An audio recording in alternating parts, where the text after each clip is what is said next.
sitting here with Johan Ryman, the leader of Adrenaline GX. Johan, welcome. Thank you. You guys have been through a lot of name changes. That's correct. What's the story behind that? Well, the thing is that it's actually been because of our sponsors. What the marketing value they want to have out of their sponsor money is obviously through the name. It's have been there for quite some time now. And it started with Team 9, with our sponsor contract running out. They own the brand because the Cafe 9 was the owner of Team 9. So we switched name to Adrenaline through that. And that's the label we intend to keep for a long time now. This me and Quick is owning that brand. Also, we merged with GamersX as an organization and the management for Miguel Chung, and therefore the name Adrenaline GX now. Now, you're from Sweden, and you've been here in the States and LA for about 2 months. What's it like to spend so much time away from home?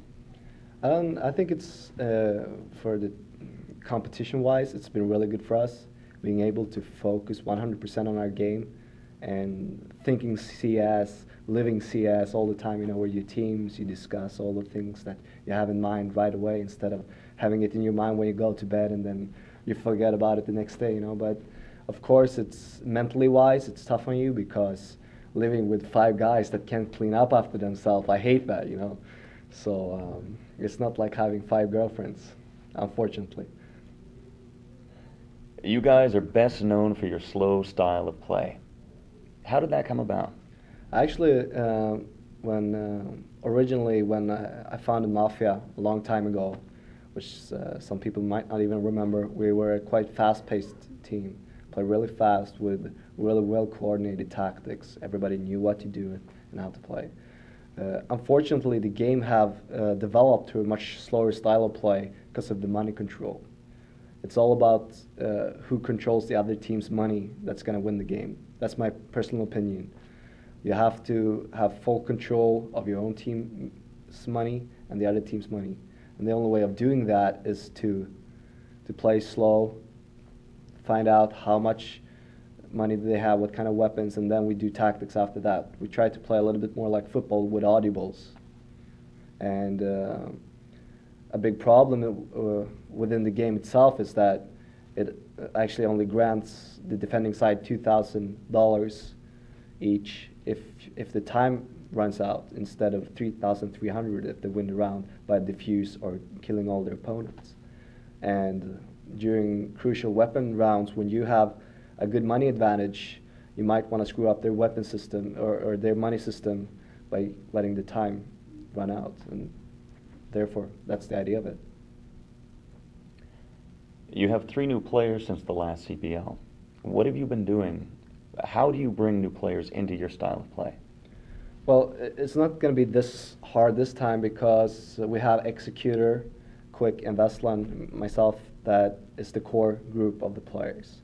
If you have a core group, you can always add players to that. That's my personal opinion. And I think adding Bronk, which is, of course, from SK, a really experienced playing, is having been really quick for him to adapt. Notorious, who me and Quick used to play with back in Esports United, I know how he plays. He knows how we play, and he's the kind of guy that never questions your tactics. He listen, and he's do it. Good fella is a guy that's been a little bit more problem to adjust, but probably one of the most skilled player I ever played with. Since he also was a team leader for HLO or MTW SC later on. And since he has his own ideas of how he wants to play, and that could sometimes have been a problem, but we really worked on that, and he come around really nicely and started to catch up and listen really well. And I think he's adapting really well now the last few weeks. With almost weekly changes to Steam, do you ever worry that before a tournament the game is going to become unbalanced? I don't know about that, if it's Steam or Valve that's changing the game through the versions. The small changes that have been made, I think it's actually been for the better. The Steam changes, the small minor updates. However, what it isn't my concern is that you don't get the information in good time in advance when you really need it, like what config settings is going to be used. Like for the CPL, there was a lot of talk is going to be 0.01 interpolation, or was it going to be zero point 0.1 that they used for several events? And those kind of information is much more important than small changes in the game. That's how I feel. If you could go back in time and take back one round, one play, what would it be? Actually, it's been 2 rounds versus SK that I really want to take back, that have been really close games that we screwed up on. Last CPL finals, when we lost the Echo, that was not so good, and I would totally do some things different in that round, because it was quite obvious how Fisker was going to play that round. With he saved a gun from the last weapon round, from the 4th round, and he managed to take down 2 or 3 guys, and that's not allowed to happen. And if you make small mistakes like that, it's going to catch up on you later on, and that's what it did, and we lost the game because of that. And same thing earlier that year, we lost to Kabul, to SK in winner bracket final in the CPL Can, and also because of an Echo that SK won. And hopefully, because of our preparations this time, we will be able to cut down our mistakes and be more focused, and I hope that will pay off.